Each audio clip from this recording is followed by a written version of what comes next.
Democratic debate which resembled a food fight in middle school without the food.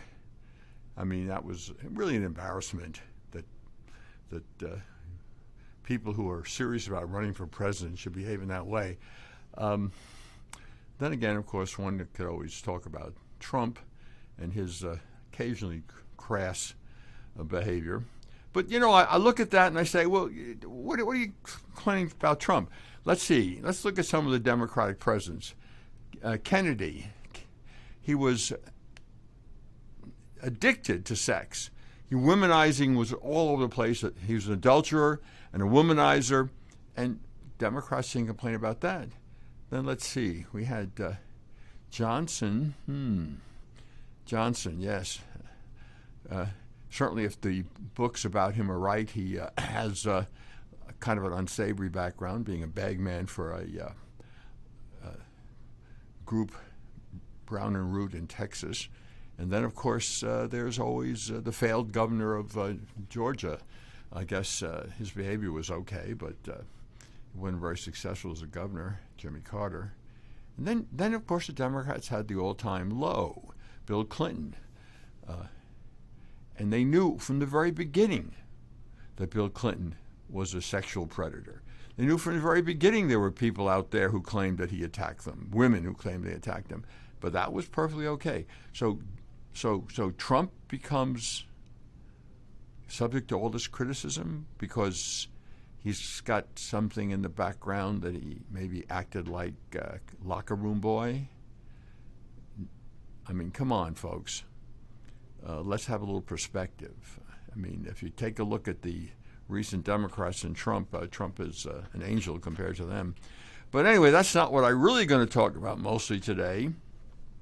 I have an observation to make. Let's look at the Democrat Party. What is the Democrat Party really about? And I think the main coalition, the people who run the party, the oligarchs who run the Democratic Party, are pretty clear. In economic theory, there's people known as rent seekers.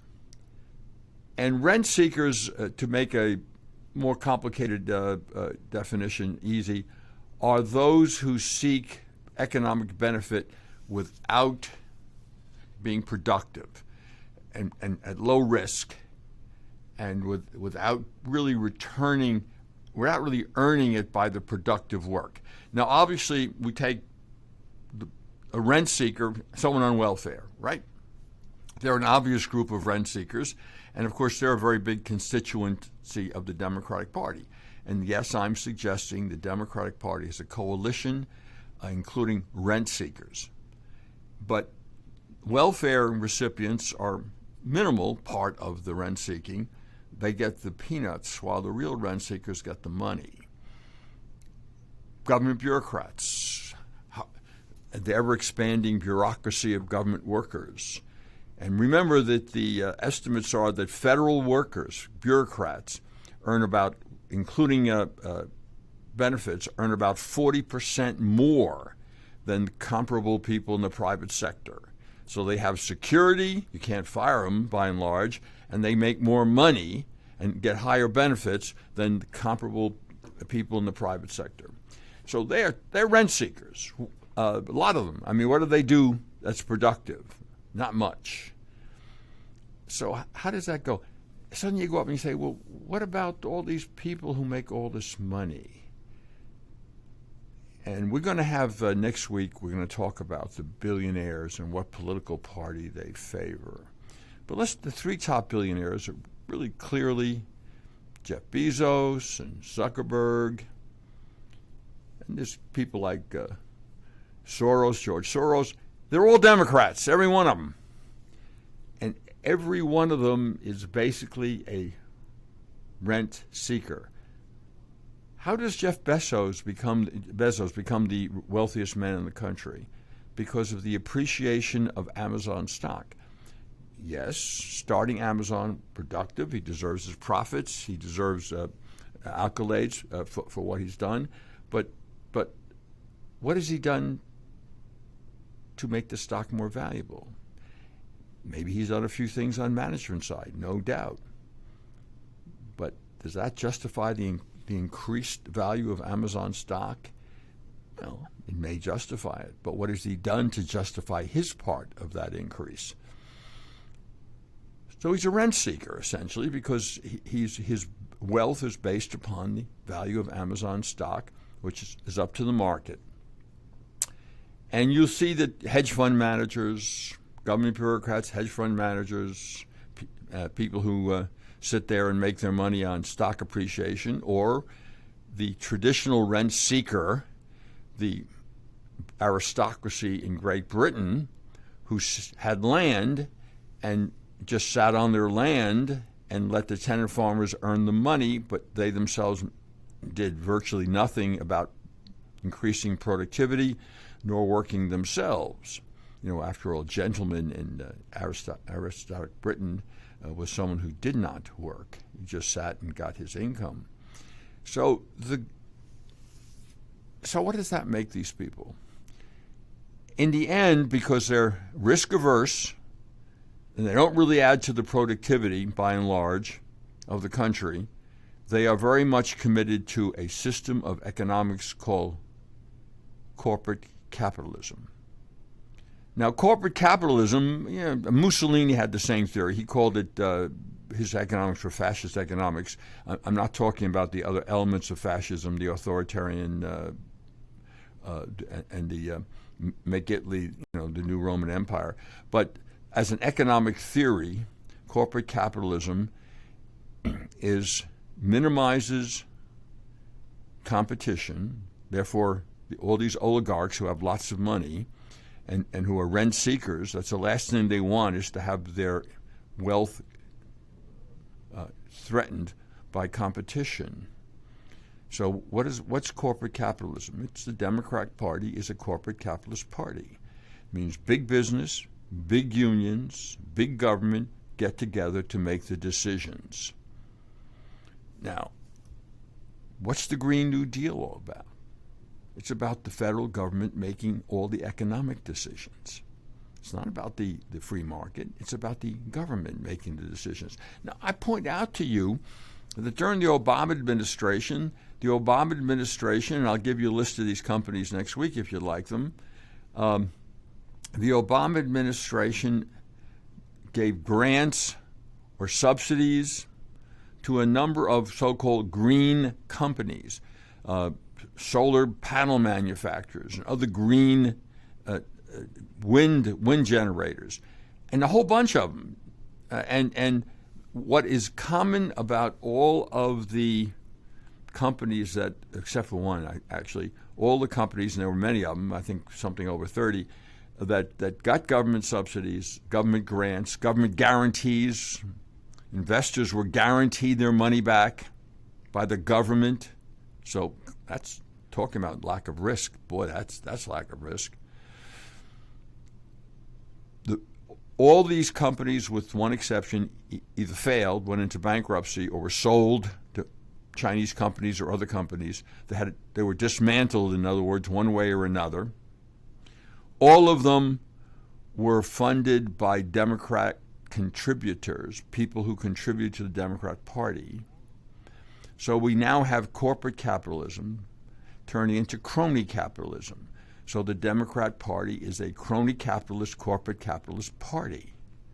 Now, Bernie Sanders has got, now corporate capitalism is, if you look at what Mussolini said, remember Mussolini was very, when he first came to power, was heralded by the progressives in Europe and America as, the future. He'd make the trains run on time. The Roosevelt administration was very impressed with his economic theories. And so what happens? The problem with crony capitalism, or it starts out as corporate capitalism and becomes crony capitalism, because who you know is what counts, sooner or later it brings innovation to a halt. Because the last thing crony capitalists want, the last thing the corporate capitalists want, is real competition. And so if the government decides, Green New Deal, what can be built, what cannot be built, what can be developed, those who are connected with the government will benefit greatly. So you have not only criminals like the Clintons, but you have people who can game the system like the Bidens. I mean, the Bidens, what are they worth? 9, 10, 11, 12 million dollars? How? They haven't done any honest day's work in their lives. They've all been politicians or ne'er-do-wells. But they've got plenty of money. And I'm not saying they're criminal behavior, but they game the system. And gaming the system means they are being supported by the taxpayer, and they are, in economic terms, rent seekers. So the Democrat Party is a party of rent seekers at one level, at least at the oligarch level, at the major contribution level. And just take a look at the top 15 billionaires in this country. Do it yourselves and go to the internet and see what they do, see what's the source of their wealth, whether it's wealth developed by productive means or by just sitting on an asset, like sitting on stock as it appreciates or sitting on real estate in the old days as it appreciates. See what they are and see what party they're affiliated with. I mean, George Soros funds the Democrats. In fact, the left wing of the Democratic Party. Zuckerberg, Bezos, they're Democrats. And you'll find that's true of most of the top 15 billionaires, and we'll go through that in detail next week. I've got done a little research on that and how much money they have, how their wealth was developed. And I also point out to my students are always, the Republicans are party of the wealthy. Well, take a look. Go to the internet and plug in 10 wealthiest congressional districts. 10 wealthiest congressional districts, and see who represents them. The last time I looked, of the 10 wealthiest districts, 8 or 9 were represented by, I can't remember if it was 8 or 9 represented by Democrats, 1 by a Republican. And a lot of them, of course, surround Washington, D.C., Maryland area, Northern Virginia, which has a lot of government bureaucrats there. And in terms of income per capita, the wealthiest congressional districts, by and large, are Democrat districts. And how about Wall Street? Where's the money going in Wall Street? Now, I think that there's a lot of nervousness in Wall Street right now about Bernie Sanders. But ordinarily, Wall Street is solidly Democratic. In the 2016 elections, take a look at Wall Street PACs and Wall Street individuals and who they gave their money to. At one point during the campaign, about halfway through the campaign for the presidency, Clinton had attracted $64 million from Wall Street in campaign contributions, that publicly noted campaign contributions. At the same time, Trump had gotten $2 million. So over a 30-to-1 ratio in favor of Hillary Clinton. Well, you can say, well, they were betting on the winner. Yeah, I think some of that was true. Some of it was because they thought Hillary was going to win and they wanted to be on the winning side. But that's an awful gap. And, hedge fund managers, people who, let's say, earn their income by carried interests. Carried interest means their client risks the money, and on their advice, and if their advice is right, they get paid, but with the carried interest, they risk nothing except maybe their reputation for advice. They don't risk their own money, yet they collect a percentage of what their client collects, and it's taxed at the capital gains rate by and large, not by ordinary income rate. So that's one reason, by the way, they don't like good old Trump. He knows the game they're up to. I think you have to understand that this hatred of Trump, especially on Wall Street, is because Trump knows what goes on. Trump knows how unproductive a lot of these wealthy folks really are and how they're really scamming their customers.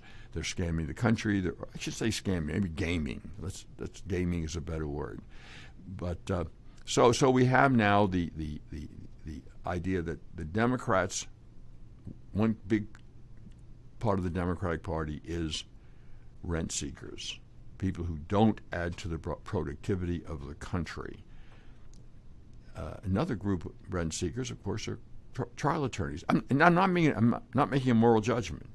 Trial attorneys, tort attorneys, that they do get money for their clients, but mostly they get money for themselves. The typical contingency fee is 40%. And what do they do productively? Well, I don't think they add to the economics of the country. In fact, they may hurt it in the long run because they do transfer money to injured folks who may not be as productive as they were. And I'm not being moral about this. They deserve to be paid. People are injured, those who injured them. We're up against a break. I'll see you shortly. Perhaps you are struggling to cope with the disease of addiction. If not, you probably know a family member or friend that needs help in battling the cravings and the personal and professional damage done by the effects of drugs or alcohol. Get a pen and paper and be ready to write down the following. These are the issues that the trained staff at the Atlanta Healing Center address and treat every day. Their doctors and counselors with over 40 years of practice in the field of addiction can treat the suffering individual in a thoughtful, compassionate, and experienced manner and guide him or her along the path to recovery. So call 770-696-9862 and speak to a knowledgeable staff member about how you or your loved one can be helped to enjoy a better and healthier life.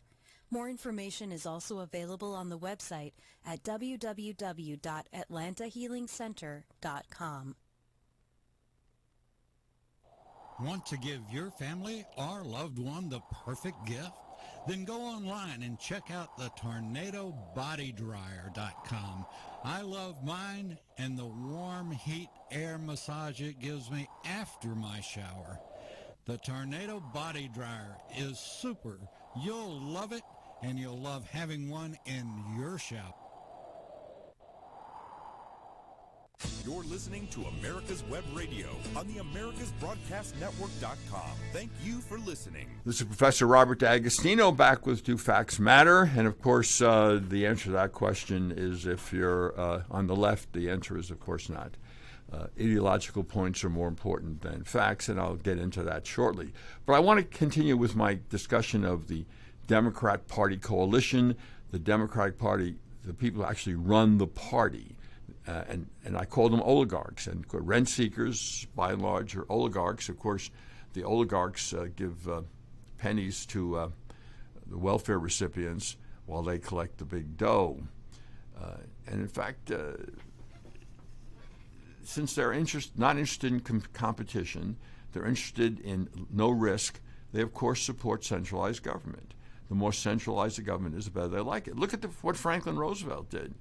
He was very impressed, his administration, by the theories spouted initially by Mussolini on how to run an economic. Of course, they were also impressed by some of the socialist nostrums that were going around.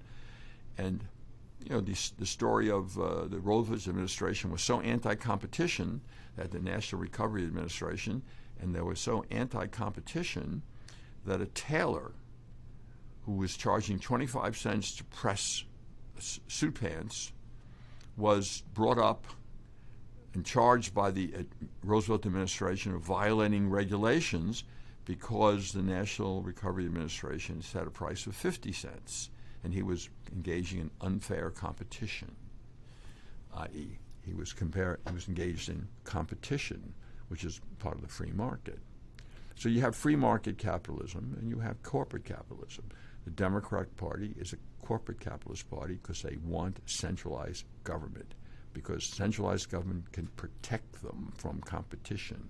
You heard of the so-called financial reform package that was came out of the Bush and Obama administrations. They cooperated on that down way back there in 2008 when we had the Great Recession.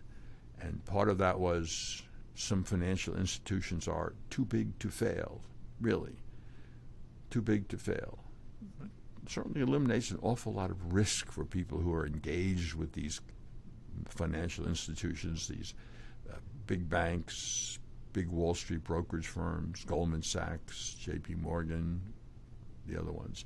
So we know. So the Democrat Party has got as one of their controlling groups and the constituent groups this oligarchy of people who are rent seekers. So you can go around and say, who are the most unproductive people and what party they are in terms of increasing productivity of the economy. And they're almost invariably Democrats. Not all. One of the groups that's not Democrat because they're rent seekers, a lot of the tech guys, especially the innovative tech guys, the guys who are starting up companies, and they tend to be Democrats for social and cultural reasons. As I told my students, Democrat students, they're afraid that Republicans, if they get into power, Republicans will criminalize recreational sex, and they kind of laugh about that, but that's in the back of their minds. Anyway, that's part of it. Well, what about this Bernie Sanders thing that's going on? And I suggest to you that the oligarchs may be nervous about Bernie, but they really don't fear him, because what's Bernie really in favor of? Centralized government, all power to the federal government in control of everything. So it fits right into the same scheme. Now, the Bernie Sanders and the Bernie bros do this because they got this nonsense idea about utopia, heaven on earth. If only we could change the system, if only we could do this, if only we could do that, we could get the perfect society. If only everybody would think the same way, if only everybody would act the same way, by golly, we'd have a utopia. And humans have a long history of these utopian thoughts. Before the French Revolution, they were, of course, based on Christian heresy, heaven on earth, rather than having to wait for your reward to go to heaven. And so once the French Revolution came, these utopian impulses became secular. And just think about every utopian impulse, every idea of how to restructure society, how to make society perfect, has ended up what? In misery for ordinary people, in death for ordinary people, in ordinary people going to re-education camps. Does that sound like what some of Bernie Bros field people are talking about? Re-education camps? Gulags were okay because they were re-education camps, so Stalin was justified in putting some people there in the gulags. And we've heard that from some Bernie Bros. Look it up. Mainstream media doesn't like to pursue those kinds of stories. But so Bernie and Bernie Sanders and his supporters are in favor of centralizing all power in the government. That's how you create utopia. French Revolution, they had a theory of how to create the utopian society. Lenin, Stalin, Pol Pot, Hitler, Mugabe, they all had their ideas of how to create a utopia on earth. And of course, that always results in coercion. But so what? What do the oligarchs say? They won't touch them. I mean, if you take a look at some of these Democrat voting areas, let's look at California. California is, the ideal liberal state, right? They're going to have the best of everything. And look what's happened. Look what's happened in California. And where do the folks who run California live? They live in gated neighborhoods. You think they live with the hoi polloi? You think they live in the lower middle class, even the middle class? They live in upper middle class neighborhoods, gated neighborhoods. They live away from all the homeless people infesting San Francisco and Los Angeles. They live away from rural areas of California that look like the third world, with garbage strewn everywhere and broken down washing machines and what have you. They live away from those people. So they can then say, oh, how they have compassion and how tolerance, and we have to take, care of these people. Of course, they don't ever do take care of them. They just say things that make them feel good, or they give their money to the local ballet or opera, and rather than dealing with the people who really need the help. And I don't mean be giving money. I mean mental institutions, psychological help, and what have you. Meanwhile, while California has become the great liberal experiment, the great left-wing experiment, it has the highest poverty rate in the country. So talking about disparity of incomes, look to California. Democrat California, left-wing California, environmentally perfect California, at least allegedly environmentally perfect, and they have the biggest rate. Well, I think that if we have a coalition, what is central to the coalition in the Democratic Party is all power to the center, all power to the federal government, all decisions, important economic decisions, cultural decisions, social decisions, federal government. And look at the hostility the Democrats have towards the Christian religion, particularly Christianity, although believing Jews are in their crosshairs also. And in Philadelphia, they pass a law that says Catholic Charities was one of the most efficient and successful groups for institutions, for placing foster children, and even foster children with special needs. Philadelphia passes a regulation, a law that says that Catholic Charities has to place kids with same-sex couples or they lose their license. Well, Catholicism does not believe that same-sex couples should be married, and they will not place with same-sex. So instead of 300 to 600 children being placed in loving homes, they remain institutionalized because Catholic Charities is not permitted to place them in loving homes because Catholic Charities says on religious grounds they would not place them same-sex couples. That's both an assault on liberty and an assault on religion. Now that case has gone to the Supreme Court, so who knows what might or might not happen there. I don't know. Without Kennedy there, maybe they'll make a sensible decision. I think that the Catholic Charities will win in the Supreme Court 7-2. There's no way that Ruth Bader Ginsburg or Sotomayor will pay attention to the law. They do whatever they feel like doing, as Richard Posner said judges are prone to do when he's recently retired. So anyway, so what do we have? We have the two biggest controlling groups of the Democrat are both committed to centralized government, both committed to the federal government making all the important decisions. And those are economic decisions, how to use your property, who you can associate with, who you can't associate with. And part of that, of course, to create the utopia, one of the things they have to destroy is religion. And by the way, you don't think that's true? Read Antonio Gramsci, okay? That's one of the founders of modern leftist thought. And he pointed out that what's called you got to march through the institutions of society. Essentially, you have to destroy the family, the church, and the free market. Read what he has to say in order to have this utopia here on earth. Okay, well, after the break, I'm going to talk about my observation of the candidates for president and why Trump might win easily, but I'm not sure he will. I don't believe that Bernie Sanders will be necessarily easy to beat, and I'll explain why I think so after the break. We're on to the break now. Get your pen and paper ready. If there's a move in your near future, I'm here to tell you that the folks I used and now recommend is Around Town Movers.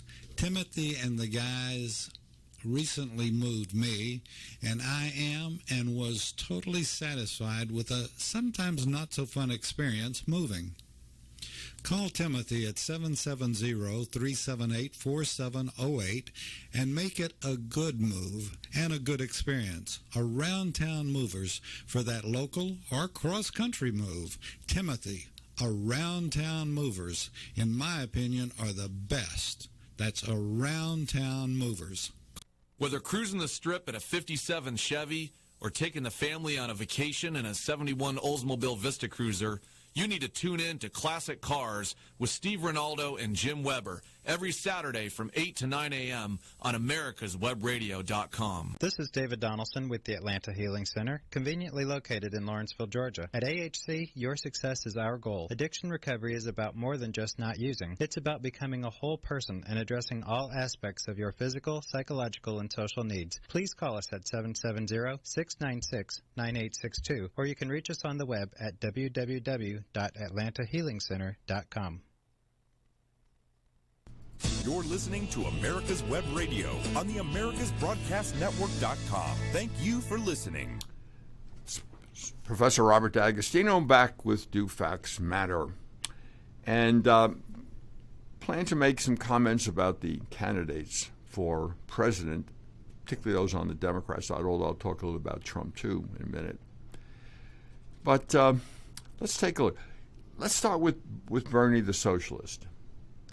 Now, socialism, of course, is an economic theory. The government controls all the means of production. The government limits private property to maybe just personal goods. We had the collectivism in the Soviet Union, for example. Lenin did it, and of course, when he collectivized the farms, he created a famine and potential rebellion by the peasants. So then they came up with the new economic policy, NEP. The new economic policy was essentially a return to the free market in the farmland, so that farmers who knew how to farm and could make surplus goods, food, and they could sell to the cities, they could sell to their neighbors, or they could employ their neighbors. And so the new economic policy, which was a return to the free market, saved the communist regime in Soviet Union. Stalin then became dictator. He became leader, and he decided to end the new economic policy, end the free market on the farms. So he had 40,000 kulaks, and the kulaks were just successful farmers. He had them shot. I mean, one of the first times maybe in history that someone would mass killing of his own people. So 40,000 kulaks were executed because they were growing food and selling it and making money and keeping their fellow peasants from starvation. So he shot them. World War II intervened and probably saved and all the food that came from the United States and other places, Lend-Lease and food coming in, Herbert Hoover, sending food to Europe and sending food to Soviet Union. That probably saved the regime. But anyway, so socialism is the economic part of that. But if socialism now is a necessary part of any utopian scheme, because they talk about equality, because they don't tell you it's going to be equality of poverty, but they talk about equality, they talk about everybody owning everything, communal property, and all that wonderful things. So it's the economic center of a utopian scheme. But you can't have a utopia unless people's cultural and social views match those of the leadership, right? And right now, the PC in this country has gone wild. Let's talk about the homosexual movement, the gay rights movement for a minute. What did they want? First of all, it started out with people who had same-sex attraction. All right. And I firmly believe biology is my passion. I've done a lot of study of genetics. I've done a lot of study of evolutionary biology. And I am a firm belief that same-sex attraction has a genetic component to it. There's no such thing as a gay gene, but genes interact with each other, interact with the environment, and I think there's anywhere from probable same-sex attraction to possible same-sex attraction to no possibility of same-sex attraction. So exclusive homosexuals, maybe 3% of the population, mostly male, and maybe 5% of the population engages in homosexual acts, occasionally at least. Anyway, whatever it is, doesn't make any difference. What the movement wanted was tolerance, and they got it. Now tolerance implies that people do not approve of the behavior, do not believe may even believe it's sinful, but they accept that some people are going to participate in that kind of behavior, and they're not going to condemn them. They're going, at least legally condemn them. Tolerance. They got tolerance. All right. But then, of course, they wanted acceptance. And they largely got acceptance, especially with the big companies, the big universities, and all the big institutions. They really did get acceptance. And that wasn't enough. They wanted approval. And that's a problem. And in some areas, at least in the cultural elites, or people consider themselves the cultural elites, they at least make believe that there's approval. And of course, at this particular point, they're now adding other elements of the movement, including the transsexuals who are really have mental problems and need psychological help. And I say that sadly because so many are giving hormonal treatments which are very dangerous and cause a lot of health problems, or even go further and get sex change operations. You can't change yourself. You're XY, folks. You can claim anything you want, but you're still XY in a male, or XX a female. That's your chromosome, your 23rd chromosome, your sex chromosome. So you're either XX or XY. And the number of people who regret same-sex operations is quite high. Depending on which study you go, and you can take a study with just after sex change operations and they don't regret it. There's a lot of approval. But as time goes on, it gets to a point where like 80% of the people who've had a sex change operation say they regret it. And of course, you can reverse some of the hormonal damage, just hormonal stuff. But once you have the operation, it's, you've had it. Yeah, you can reverse the operation, but but having children for a male who's reversed the operation is not possible. In any case, we went from toleration, to acceptance, approval, a little tougher. But now they want this gay rights movement, LB, whatever it is, lesbian, gay, LG, bi, B, whatever, T, Q+, they want control. And they're getting control in certain areas. Just look what's going on in some of the schools where transsexuals are invited to talk to students, where teachers are referring effeminate boys, or boys that they perceive as effeminate, for possible sex change, hormonal sex change, where there's tremendous opposition when a legislator says, "Oh, wait a minute, we don't want any hormonal treatments or any sex change until the kid is 18. And when he's an adult, then he makes his own decisions. But before that, we don't want parents who essentially want to be praised by their peers in the upper middle class movement and upper class movement want to be praised. Oh, it's so wonderful. You're so tolerant. You're having your kid identify as a girl when he's really a boy, or a boy when he's really a girl. And this is so wonderful. It shows how compassionate and so progressive you are. Yeah, it also shows how egotistical and narcissistic the parents are to do such a thing to their children.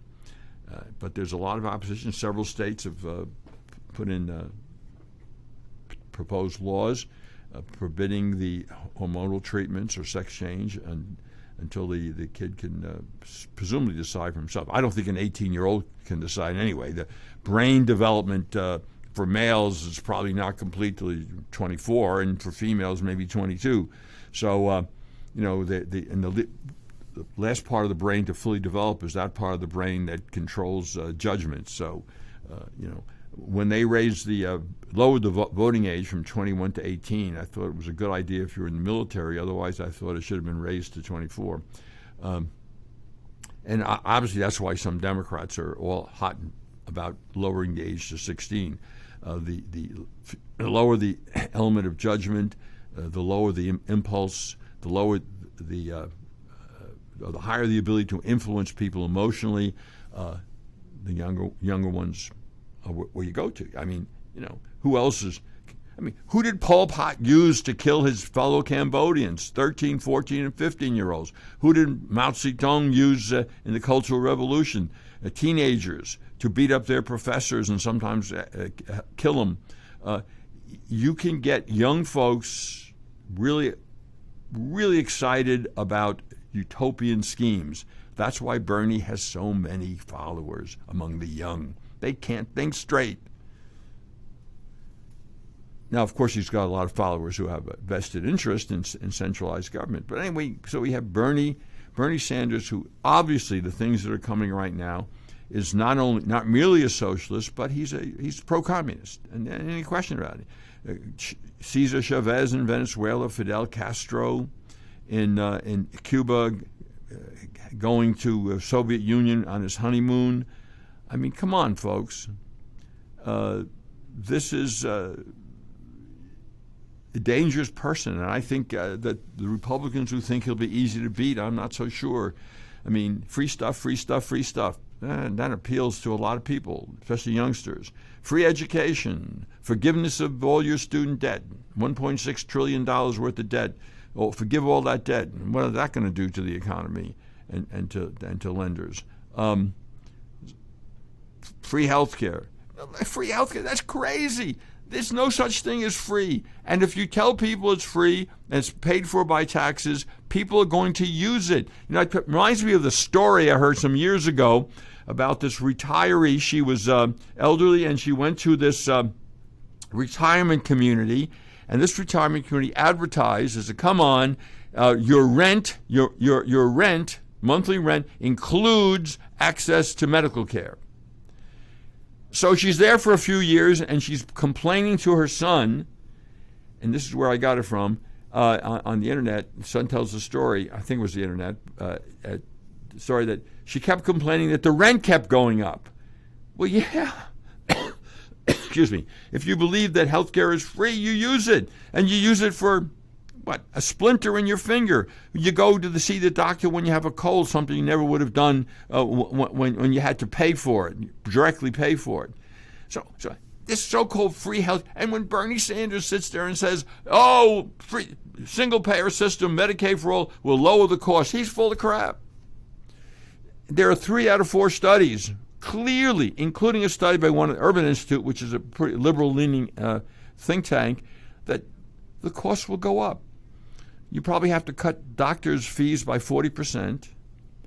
You have to start to ration health care, just like they do in the United Kingdom and Canada, because when people think it's free, they go and put pressure on it all the time. Single payer, Medicare for all that sounds wonderful, and it works wonderfully if you're not seriously ill or old. If you're seriously ill and you're old, then it becomes rationed health care. Try and get a hip replacement in the United Kingdom if you're over 70 years old. Right? Just try it.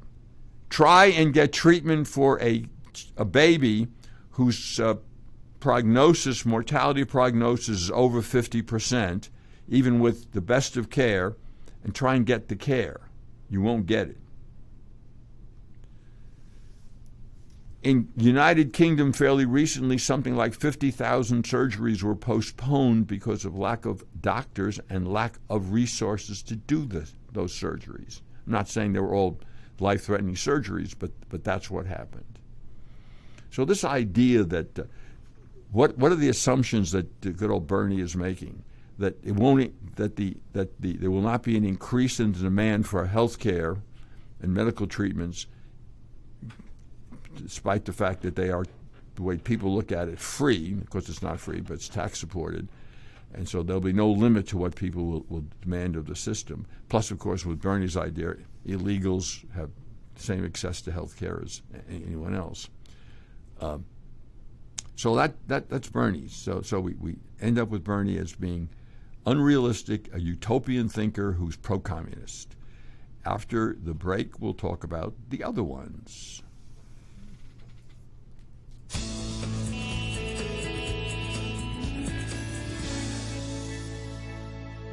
This is America's Web Radio. Would you like to have a show, talk about your business, or express your opinion on America's Web Radio?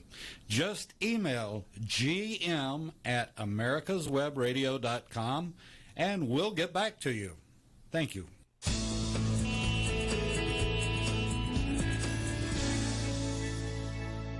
Perhaps you are struggling to cope with the disease of addiction. If not, you probably know a family member or friend that needs help in battling the cravings and the personal and professional damage done by the effects of drugs or alcohol. Get a pen and paper and be ready to write down the following. These are the issues that the trained staff at the Atlanta Healing Center address and treat every day. Their doctors and counselors with over 40 years of practice in the field of addiction can treat the suffering individual in a thoughtful, compassionate, and experienced manner and guide him or her along the path to recovery. So call 770-696-9862 and speak to a knowledgeable staff member about how you or your loved one can be helped to enjoy a better and healthier life. More information is also available on the website at www.atlantahealingcenter.com. This is Ron Camacho, host of the Business Hour, on Fridays from 10 to 11 a.m. Join me as I talk with passionate professionals on a program that profiles the best businesses, business professionals, business practices, and fascinating individuals to get an insider view of how America works. 10 to 11 a.m. on America's Web Radio. You're listening to America's Web Radio on the AmericasBroadcastNetwork.com. Thank you for listening. This is Professor Robert D'Agostino returning to Do Facts Matter. And we were talking about my characterization of some of the Democrat candidates. And I've done Bernie Sanders and talked about a little of his crazy ideas that can't possibly work. They've never worked before. Why should they work now? But we have Elizabeth Warren. Elizabeth Warren self-destructed, and because, you know why? Because she's a phony. And I don't just mean about being the Indian phony part. She tells the story about her not being able to keep her job as a teacher because she was very pregnant. That's an outright lie. There's official record. She was offered an extended contract, another contract, even though she didn't quite qualify with education courses, but she was offered a contract, and there's a letter in the record to say how sorry they were that she chose not to do it. And she gave an interview some years ago where she explained that she decided she wanted to become a lawyer, and that's why she got out of didn't want to take any more education courses to stay a teacher. So she outright lied. And that's not the only outright lie she's told. But you can tell that she's a phony because if you look at all the time she gives a speech, the gestures she makes are practiced. She raises the hand, the fist up at the right time. She waves right time. She runs up at. You can interchangeably, her physical manifestations are interchangeable from one speech to another, like as if they are completely rehearsed. Plus, she panders to every group. How about the group that some woman asked her, and she gave a speech, well, you're a big supporter of public education. Oh, yes. Well, how come you sent your kids to private school? I didn't do that, she said. That's a lie. She did do it. And so there's one after another, these little things, and some not so little things. And if you listen to her, you watch her, you compare her gestures from one speech to another, this is a phony. This is someone who's practiced, who's rehearsed everything to a T. And so the Indian thing, some of us excuse it by saying, well, maybe she heard that from her relatives, and maybe she was, she didn't know the accuracy. Although, one should have been more careful about claiming to be an Indian, but that's okay. But other things she's done and said. And she tends to flip-flop. It was Medicare for all, single-payer system. Oh no, there's too much opposition. I never was for that. If you have your private health care and it meets certain criteria, we'll have a transition period. No, we won't even do that. You can keep it. I mean, who knows where she stands? And then when asked about how much her plans would cost, she had no clue. So we have a phony. And then we go to Biden. Now, I'm from Delaware. I lived in Delaware when Joe Biden was, in fact, the senator from Delaware. And Joe has always been a gaffe-prone liar. But he was always excused in Delaware because everybody thought they knew Joe. Joe would show up at 50th wedding anniversaries, at football games, championship high school football games, birthday parties. He'd show up all over the place. And Delaware's a small state. Only one House of Representative member, 2 senators. So Joe was everywhere. So everybody thought they knew. So we used to tell Joe, oh, well, we know Joe's not too bright. Yeah, we know he's not, he tells a lot of little lies, he exaggerates things, but he's such a good guy. And I met him at such and such a party, I met him on the train, I met him here, I met him there, and so Joe stays as a retail, you can't be a retail politician on that level nationally. That's why he's never done well. So let's talk about Joe, gaffe-prone Joe. And of course the latest lie was from Joe was he was arrested in South Africa trying to see Mandela, Nelson Mandela. The problem with that is he was 900 miles away, and the 2 people with him said they have no recollection that anything like that happened, including one who was a former Democrat, or maybe current Democratic congressman. Maybe he's still in the House, I'm not sure, Germonde. But he said, and he actually said in an interview, essentially said, well, Joe tends to exaggerate. In other words, without saying it, he said, yeah, Joe lies. Well, let's take a look. Let's go back to Delaware days. Joe runs for the Senate, very young, and the first thing he says, he born and raised in Delaware. No, Joe, you were born in Pennsylvania. Oh, yeah, that's right. I'm from a blue-collar family, lunch pail family. No, Joe, your daddy was the manager of the factory. I was near the top of my law school class. No, Joe, you were near the bottom of your law school class. I marched with the civil rights, this is a more recent one. I marched with the civil rights marchers in the 60s. No, Joe, you never marched with anybody. My wife and child, my first wife and daughter, were killed by a drunk truck driver. No, Joe, they weren't killed by a drunk truck driver. He was not drunk, and the accident was not his fault. So you get one after another of these. And, of course, if you listen to him give a speech now, he's responsible for every good thing that's ever happened in Congress. He did this. He did that. He led this. He led that. He did so-and-so. He's always been prone to those kinds of exaggerations. And, of course, there's a notorious speech he once gave. The speech was about his life and the struggles and being lower middle class, and which he wasn't, of course, but that's okay. The trouble with the speech was it wasn't his. He claimed it was his life. It was Neil Kinnock's speech. It was a labor leader in the United Kingdom speech that he gave that Biden plagiarized word for word except the names. And that, of course, ended one of his attempts to run for president. And by the way, talking about plagiarism, he also plagiarized a paper when he was in law school. But anyway, that's Joe. So we have Joe, the gaffe-prone liar, who now has a whiff of corruption and a whiff of cognitive decline about him. I think with the combination of the gaffes, the lying, the whiff of corruption, I'm not sure that what he or his son did were necessarily illegal, but they certainly gamed the system. And this cognitive decline. I mean, after all, the other day he claimed in South Carolina he was running for the U.S. Senate, and if you didn't like him, the voters can go vote for the other Biden. That's what he said. Look it up. That's what he said.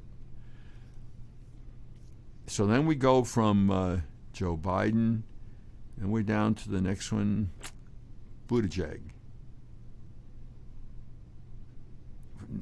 aside from being young and inexperienced and lacking any real gravitas, what does he say? What does he ever say? He's one platitude after another, one cliche after another. I mean, he's the very example of shallow politician. That maybe as he gets older, a little more mature, maybe he can think through things and say something of significance. But if you listen to him carefully, oh, it sounds really good, but 10 minutes after, what did he really say? So we have a young, shallow speaker of platitudes. And that's in addition to his, let's say, unorthodox, not so unorthodox anymore, living arrangements. But in any case, he doesn't look like a president. He doesn't sound like a president. He didn't even sound like a serious politician with serious ideas. So he's out of it. And we have Klobuchar. Well, she has truly won her Senate races sometimes against tough competition, and she has been able to take Republican-leaning areas. So she does have a electoral history that's very successful. And I don't know who she's appealing to. It's very hard for some. She's a center-left senator, and of course she's tried to move a little bit further left, being tugged that way by Bernie and the Bernie Bros. But what slot does she really fill? And that's a problem for her. She's not distinguished herself enough from the other candidates to have a separate path. On the other hand, hasn't joined the Elizabeth Warrens and the Bernie Sanders on a strictly left-wing, an ultra-left-wing, not strictly left-wing, but ultra-left-wing path. So I can't see that. So then that leaves us with Blumenthal. And no, Bloomberg. Blumenthal's the senator from Connecticut. Bloomberg. Well, Bloomberg, let's say, apologized for saving people's lives. That's interesting. Stop and frisk. Well, he carried stop and frisk well beyond what Rudy Giuliani had it. There's no question he maybe carried it too far. But he essentially apologized for saving lives.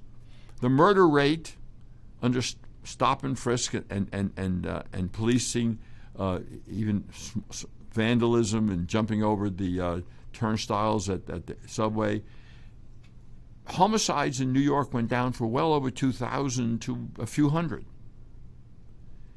I mean, we're talking about 2,000 lives a year saved over a long period of time. Maybe 10,000, 20,000 lives saved. People who would not be alive today if it weren't for the policies started by Rudy Giuliani and continued by Bloomberg. And he apologizes for saving lives. That's what he did. Read his first speech. Instead of defending it and saying maybe he went too far, he should have limited it to where it was under Giuliani, but he didn't. So it seems to me if you're interested in people's lives rather than an ideological point, you'd be all in for stop and frisk. It would be one of the most important parts of your policing and sending police into the minority neighborhoods. Look, the Democrats have wrecked the minority neighborhoods by and large. The Great Society, we can talk about that later on, it's been a disaster for low-income folks. One thing I said about that to my students is one of the most evil programs ever designed was Aid for Dependent Children, because it relieved fathers of responsibility for their children, and that alone makes it. The consequences of that have been with us for a long time, ever since the 60s when this Great Society came into play. But in any case, that's for another show, another time, and I can quote some sociological studies on that one.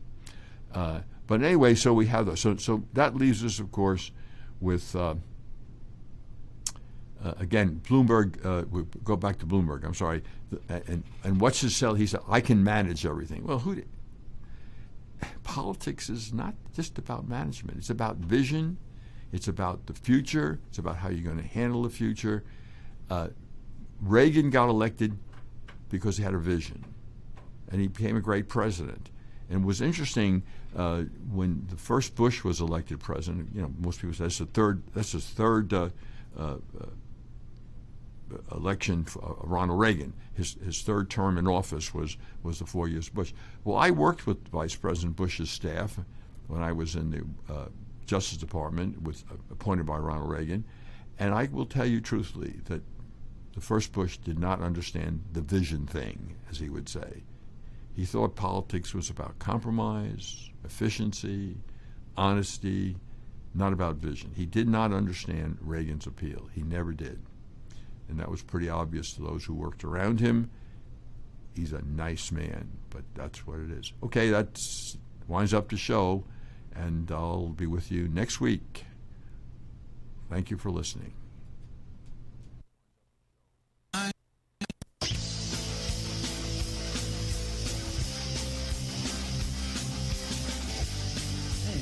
Ladies and gentlemen, yes, this is another episode of On Point with Victor, and welcome to the show. Have you heard the latest? Excuse me there, folks. Have you heard the latest? Obama just endorsed the current economy. I mean, that's the way I take it. He's trying to take credit for the current economy.